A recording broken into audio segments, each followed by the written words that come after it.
What's going on, guys? CrustyKs here. Excited to talk about this Saturday slate for Week 7. We got 5, maybe 6 games to talk about. We'll kind of see. Let's jump into it. So the first one, this is part of the early slate. Clemson traveling to Wake Forest. Clemson laying a whopping 20.5 points.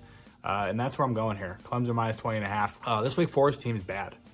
Yes, the offense, they could put up some points, but truthfully, I'm not sure they put up a lot of points against this Clemson defense. It's a Clemson team who, in the very first week of the season, we all watched get basically embarrassed by Georgia. We saw a lot of criticism for Dabo, and I think him, much like the rest of this team, they took that pretty personal. And this team is just kind of on a tirade now, and I really don't see how they don't just roll their way into the ACC championship. And Wake Forest just kind of in the way. So Wake Forest defensively, one of the worst teams in the conference, one of the worst teams in the country. Cade Klubnik looks really good. Maffa obviously is outstanding at the running back position. I think this Clemson team does whatever they want offensively. And on the defensive side of the ball, like I said, the Wake might get a score or two, but I think in the long run, they have no shot in keeping in this game because this Clemson defense is just far too physical and far too good for Hank Bachmeier to find consistent success against. This is a guy who couldn't start at La Tech. He got benched, I believe, like 3 games into the season last year. He's not good. So I don't think he's built for this game against Clemson. And I think, like I said, Clemson rolls here. Give me the Clemson Tigers minus 20.5. Got a ton of good games here. So let's go into this next one here. Texas taking on Oklahoma, the Red River rivalry, the first one in the SEC. For me here, I mean, it's probably going to be the popular. So, I don't know, it might not be. But Texas minus 14.5. You get Oklahoma, who is without their top 5 wide receivers on their depth chart, without a few guys on the defensive side of the ball. And we did back Oklahoma when they played Auburn, and we got, to be honest, we got lucky. I mean, they had a pick 6 to take the lead. It was huge, obviously, but, I mean, we got lucky, let's be honest. So in this spot, though, that those same kind of situation presents itself, missing 5 receivers, Hawkins making his second career start. Obviously, this is a huge rivalry game, Cotton Bowl. I just don't see how Oklahoma keeps it in this game. I think Hawkins in for a really rough game. One of my favorite plays in this game actually is Hawkins under his rushing yards, under the 31.5. I think he's going to get swarmed. I actually wouldn't even be surprised if Venables benches him and brings Arnold back in. Like I said, it's a big game for both programs, and I have a hard time seeing Venables, just letting his team get embarrassed. I mean, I think they do get embarrassed. Like I said, I like Texas minus 14.5. But I think Venables will do whatever he can to at least try to save face. So if that means bringing Arnold back into the game, I think we see Arnold here at some point. This Texas team, they're number 1 in the country right now. I'm not really going to argue with that. They look really good. Obviously, haven't played the toughest schedule in the world, but you got to beat who's in front of you, and they've done that to this point. I think they do it once again here and beat up a bad Oklahoma team. Give me Texas minus 14.5. Wait, before we get back to the picks, I wanted to thank you all for watching. Friends don't let friends watch videos without hitting the like button. So go ahead and press the thumbs up button and like the video. If you're new here and not subscribed, you should go ahead and do so because we're dropping new content each and every day on the Gold Boys Network. We strive to cover every sport and give out picks and analysis and valuable information for free on the Gold Boys Network. So make sure you're subscribed and hit the bell so you can get notified when we drop something new. I'm Brad Thomas. Let's get back to the picks. The next one we'll talk about Ohio State taking on Oregon. Obviously playing in Eugene. Ohio State a 3.5-point favorite. I do like Ohio State. I like the under a bit more. So under 54.5.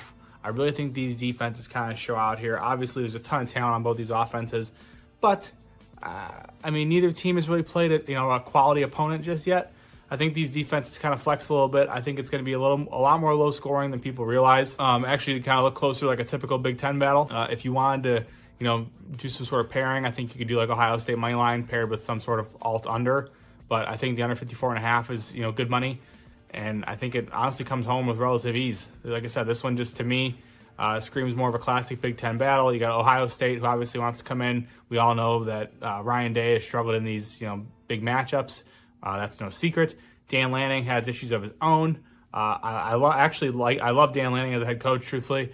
But for me here, like I said, Ohio State on the money line, just too enticing to me. Paired with the under, played by itself, whatever you want. I think Ohio State gets this one done. I think Ryan Day gets a big win and kind of stops some of the questions, at least for a little bit here. Staying in that same time slot, we have Ole Miss taking on LSU. I love this game. This is my favorite games to watch every single year.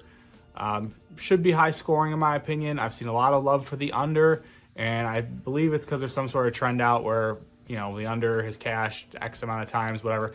I like the over. I like Ole Miss more. Give me Ole Miss minus the 3. Lane Kiffin already lost a game, obviously to Kentucky, that he really shouldn't have lost. And now you get him here against LSU, who, in my opinion, LSU is not, I mean, obviously not the LSU we saw last year, but I just don't think they're very good. I'm pretty high on Ole Miss, probably higher than a lot of people. I think their defense has played relatively well. I like the offense a lot. I like Jackson Dart a lot. Not a big Henry Parrish guy, but I don't think they're going to need him here. If you watch LSU when they played USC, especially in the second half, you saw a lot of like the run-pass option, and Miller Moss was absolutely just slinging it over the middle, catching all kinds of guys wide open. I think you're going to see more of that here. Obviously, Jackson Dart, this Ole Miss team, you know, high rush rate, but they run a lot of that RPO stuff. And I could see Antoine Wells, Jordan Watkins absolutely ripping apart the secondary. Trey Harris, if he plays, obviously it's a mismatch wherever he is on the field. But even without him, I just think there's so many weapons on this Ole Miss offense, and I really think this LSU team is bad.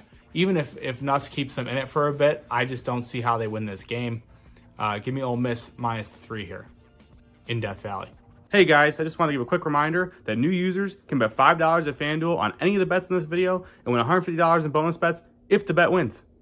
Now let's get back to the bets. So the next one here, Iowa State taking on West Virginia, traveling to Morgantown.